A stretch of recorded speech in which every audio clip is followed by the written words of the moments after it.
A little show-off on a narrow road.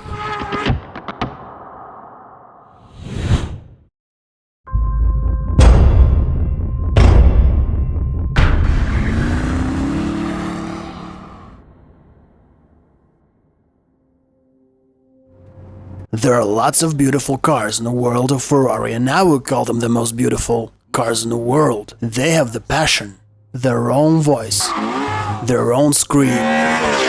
I guess Ferrari has the most beautiful engine sound I have ever heard, and that's true. Today, we're gonna test a daughter from second marriage of Berlinetta F12. It's A12 Superfast.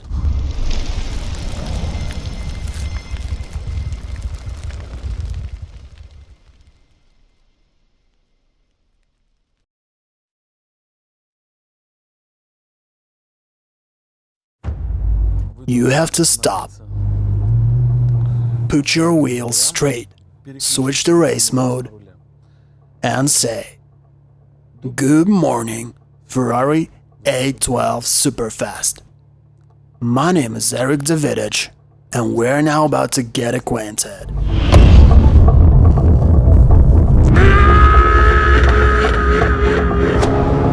What about that? Forget that Bugatti Veyron. Holy shit!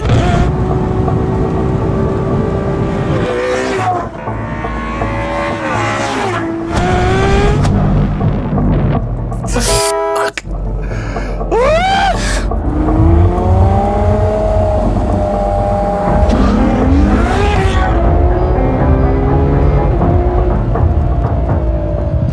Wait a minute.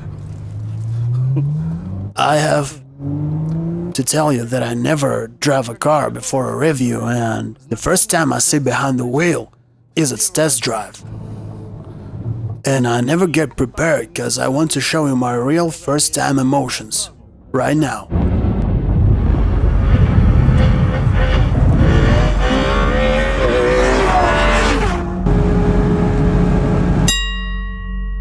And Bugatti Veyron couldn't reach such a speed here because it started to lose control on this road, and this is actually a very important moment. This road is far from flat, but Ferrari stands on it with no problem. It perfectly keeps it. And can run 186 miles here. I didn't go faster because I'm responsible for this car and I don't want to take the risk.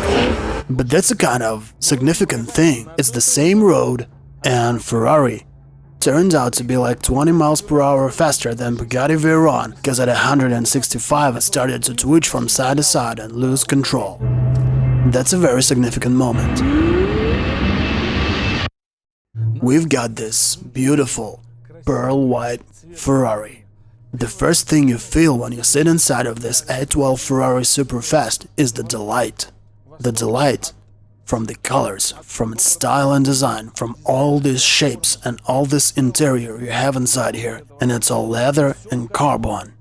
But it's not the materials that matters, but the way it works together. One more thing that I like is this huge tachometer in the center. Here you have a display from the left and a display from the right. And with these small sticks you can customize it and tune it to make it show only the necessary information you need. You have this scale on the steering wheel. It also shows you the engine speed. Every single element and every single line in this car is incredibly beautiful. It's amazing.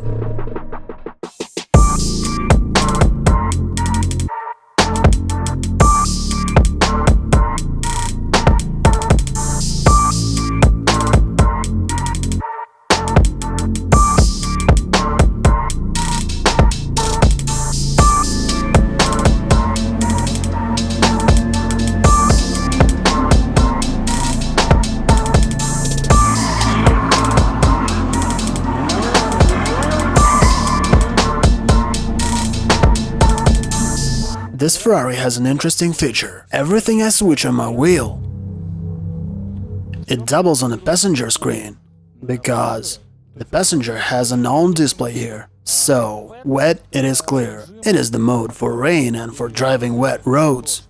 But then comes the fun, cause Ferrari have no normal mode on this car. So if it's not raining, Ferrari thinks that it's time to drive only sport in this car. But if you don't want to drive sport, then you definitely look for some racing. And if you are not on a racing track, then you must be doing some mayhem with your friends or having fun yourself. Also, the passenger can see the speed we're moving with and all the same information the driver has, like the gears and the engine speed. That right screen is so attracting that it just makes me look that way with my right eye all the goddamn time, and I just can't resist it. Cause in some way this passenger screen is even more informative. This one is also good, but I have one more there, and I also want to look at it. God, how sexy it is. Dude, just look at it. Yeah. It just feels like I touch a woman. Well, I can say Monica is warmer. Monica, do you use some special creams for your skin? You are very soft. And guys, I want to tell you that Monica is same soft as... Wait, are you sisters? Yes, we're twins. That's wonderful. So we've made a comparative analysis and found out that there's almost no difference between Ferrari and Monica. They are almost equally soft. Monica is just a little bit warmer.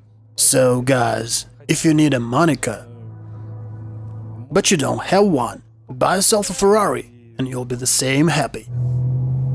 Once I drove a 430. It was a 430 Spider. Also, I drove a 360 Modena. Then I also drove a 458 Italia Spider and F12, and also an FF. An FF was smaller but not less cool. But among all these cars, I can say that an F12 Berlinetta was the highest point for me. And it was the base for this car, so I can say that it's also kind of a F12 Berlinetta but modified. And both of these cars have a very similar behavior on the road. Same handling, and what surprises me is that we have a V12 engine here. Quite a big and heavy one, but still, this car has an amazing handling, unlike Bugatti Veyron, and that's interesting. How on earth did Ferrari make this car turn so well? This engine has 800 horsepower. So when they call this car a Ferrari 812 Superfast, they really mean it. This is an extraordinary and super fast crazy car. Just believe me, an incredibly fast car. Though its numbers are far from best, it's only 2.9 to 60. But the emotions you get from this car, from its sound, from its interior, its shifting, its visibility, in fact, are much more brighter than any other car with same specifications and same price can possibly give you. So these guys from Ferrari really know how to combine all the necessary ingredients in a single car and how to make your life much more fun.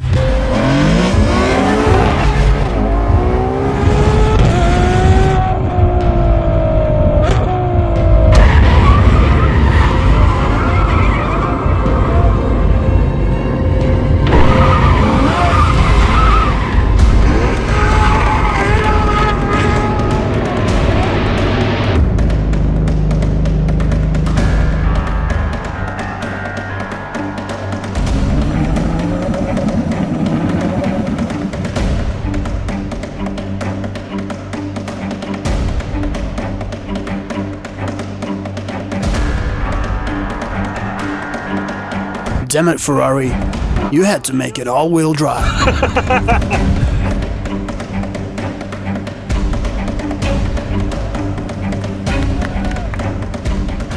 A small f*** up on this narrow road led me to slip into the sand. And it seems like just a little bit off the road, but this sand is so deep and so loose that we're stuck here for half a day. And if these dudes never passed by, we would stay here for f***ing ever. I love cars, I love Russians. So it's a nice combination. Don't worry.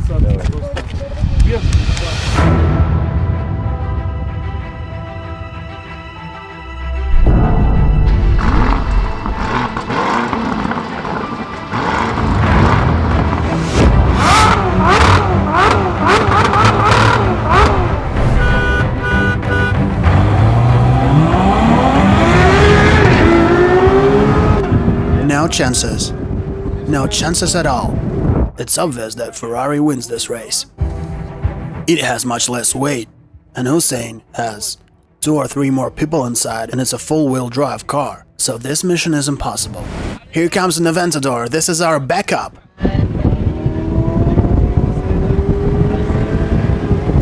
And now we're gonna race this white Aventador. We used to race it before.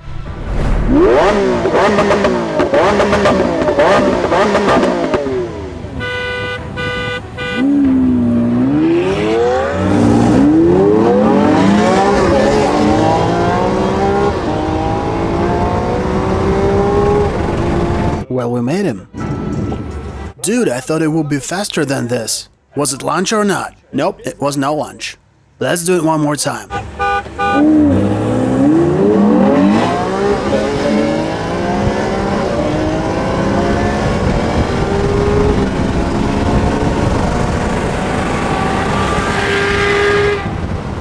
Well, I still have some questions to our Lamborghini friend, cause I couldn't beat him.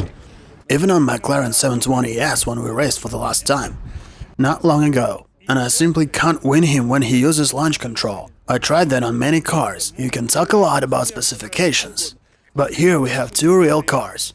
And with launch control, this Lamborghini S Aventador beats McLaren 720S and this 800 horsepower Ferrari. If we talk about acceleration, from 60 to 120 miles per hour and further on, this Ferrari would probably overrun Aventador. Cause it's full-wheel drive, and this thing takes away some of its power. And the second time we raced, I won this much. Just this much. And he did not use his launch control. But man, if he did, we would have no chances. At all.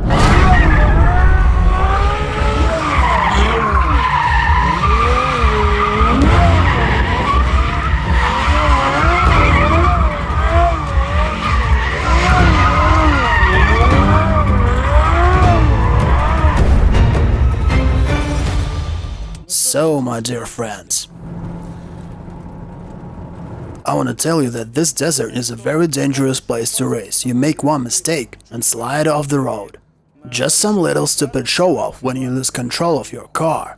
You may think you're just gonna drift your ass through the sand and it will be okay. Well, it will not. But I was very surprised that the locals simply stopped and rolled up their sleeves and helped us to dig the car out. It was very kind. This Ferrari is much more cooler than all the Ferraris I drove before. This car is fantastic, and it's a very well balanced and comfortable sport car. You can freely use it as a race car on some highway and same easily drive it in the city. It's very good for everything you may ever want to do with it. Love it. Such a delight.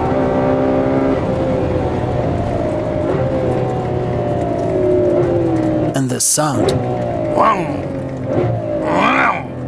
from Ferrarish I would translate this sound like what the f***? What the f***? I'll explain. First you speed up and then you downshift. What the f***? What the f***? What the f***? Guys, listen carefully right now. You have to go back to our spot really fast and hide the car. Cause someone filmed our races on phone, and Hussein got arrested, and police took away his car. The end of test drive. Now it's a vlog.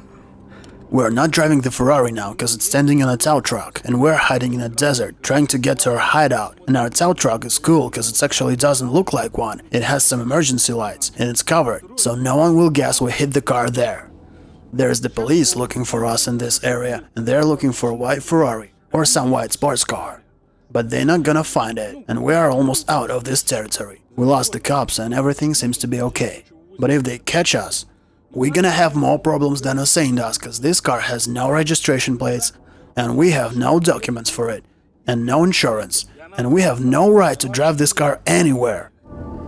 So this is where we end this Superfast test drive. I've already told you how we raced in the desert and broke all the laws, and it all started when I called Hussein and said, "Come on bro, get here, let's race together."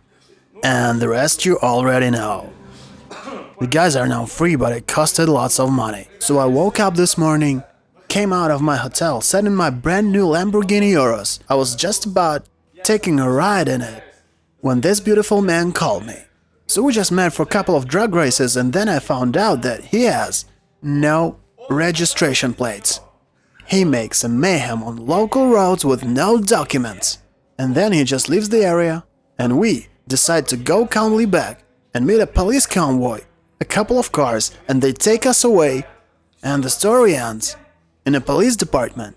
They've been keeping us there for how long? For 3 or 4 hours. Or even longer. We've been talking with policemen.